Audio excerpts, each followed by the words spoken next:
Hello viewers, तो आज का हमारा टॉपिक है थर्ड क्लास की हिंदी का तेनालीराम और बिल्लियाँ। जब भी आप अपने बच्चे को कोई भी टॉपिक करवाते हैं किसी भी सब्जेक्ट का, तो आप उसको थोड़ी सी उसके बारे में समरी बता दें पहले ही, तो उसका थोड़ा सा इंटरेस्ट बना रहेगा उसमें और वो ध्यान से लेसन को सुनेगा।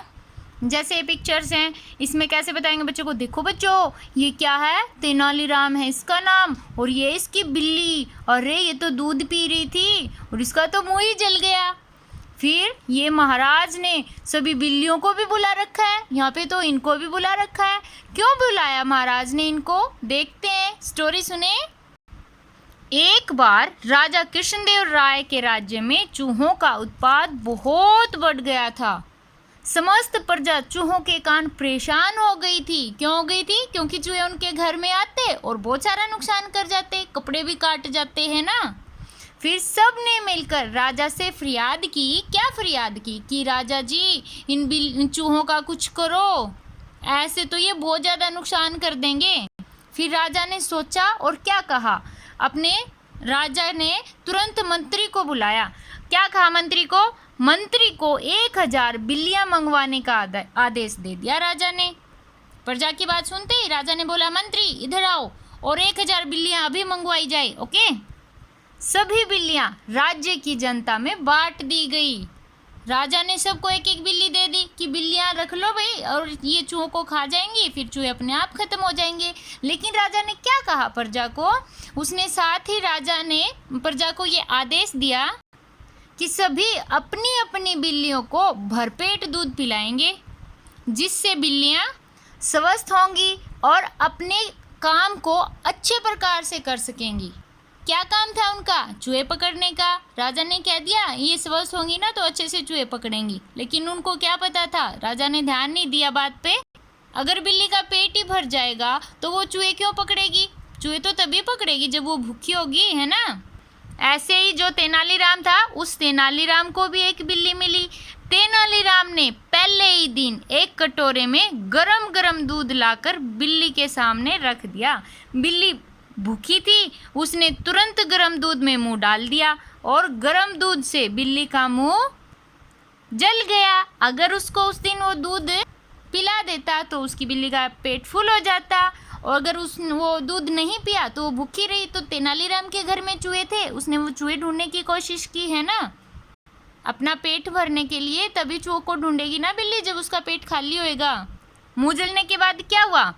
इसके बाद बिल्ली ने दूध की ओर से हमेशा के लिए मुंह मोड़ लिया।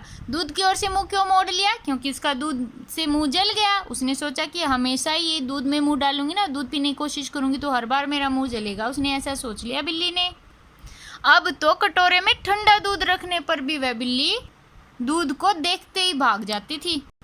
3 महीने के बाद भी जब चूहों की संख्या में कोई विशेष कमी नहीं आई तो महाराज ने सोचा आखिर बिल्लियां चूहों को क्यों नहीं पकड़ रही हैं, कैसे पकड़ेंगी, उनका टम्मी तो फुल हो ही जाता था दूध से। फिर राजा ने क्या किया? राजा ने सभी बिल्लियों को दरबार में लाने का आदेश दे दिया कि बिल्लियां चूहों को क्यों नहीं पकड़ रही हैं, देखेंगे। सभी बिल्लियों की जांच पड़ताल की। तेनालीराम की बिल्ली को छोड़कर बाकी सभी बिल्लियां दूध पी पी कर मोटी हो गई थी।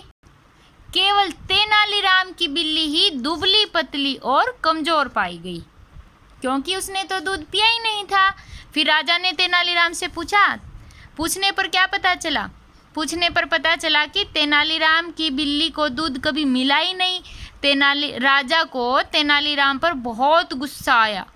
राजा ने तेनालीराम से इसका कारण पूछा। तेनालीराम ने कहा, महाराज अगर हम बिल्लियों को ऐसे ही दूध पिलाते रहें तो चूहे कम कैसे होंगे? ना तो चूहे कम होंगे, ना ही हमारे राज्य के बच्चे बलवान होंगे। ये देखो, ये तेनालीराम की बिल्ली है, ये तेनालीराम। यहाँ पे राजा इसको बहुत गुस्सा कर रहे हैं। फिर राजा कृष्णदेव ने क्या कहा तेनालीराम को? उसने कहा, तेनालीराम तुम जो कहना चाहते हो मेरे को साफ साफ कहो। तेनालीराम ने कहा, महाराज बिल्लियां दूध पी पी कर मोटी हो रही हैं और सुस्त हो गई हैं, और भरपेट दूध मिलने के कारण ये घर पर पड़ी पड़ी ऊँघती रहती हैं, ये चूहे नहीं पकड़ती। और दूसरी तरफ दूध की कमी के कारण राज्य के बच्चों का स्वास्थ्य पर भी बुरा प्रभाव पड़ रहा है। तेनालीराम कह रहा है दूध तो सारा बिल्लियां पी जाती हैं, बच्चों को दूध मिलता ही नहीं है, सारे बच्चों के स्वास्थ्य पर कुप्रभाव पड़ गया, यानी सारे बच्चे कमज़ोर हो गए। अगर बिल्लियों को दूध नहीं दिया जाएगा तो वो चूहे पकड़ लेंगी। उसने राजा से कहा, राजा जी को समझाया। फिर राजा से उसने क्या निवेदन किया कि मेरा आपसे निवेदन है कि बिल्लियों को भरपेट दूध ना दिया जाए, जिससे वे भोजन की तलाश में चूहों को पकड़ेंगी और राज्य के बच्चों को भी भरपूर दूध मिलेगा, क्योंकि बिल्लियां जो दूध पीती हैं वो फिर बच्चों को दिया जाएगा। तेनालीराम की बातें सुनकर राजा की आंखें खुल गई।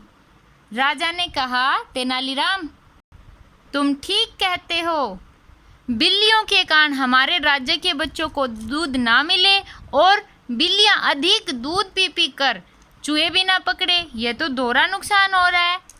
उसको राजा को बात समझ में आ गई।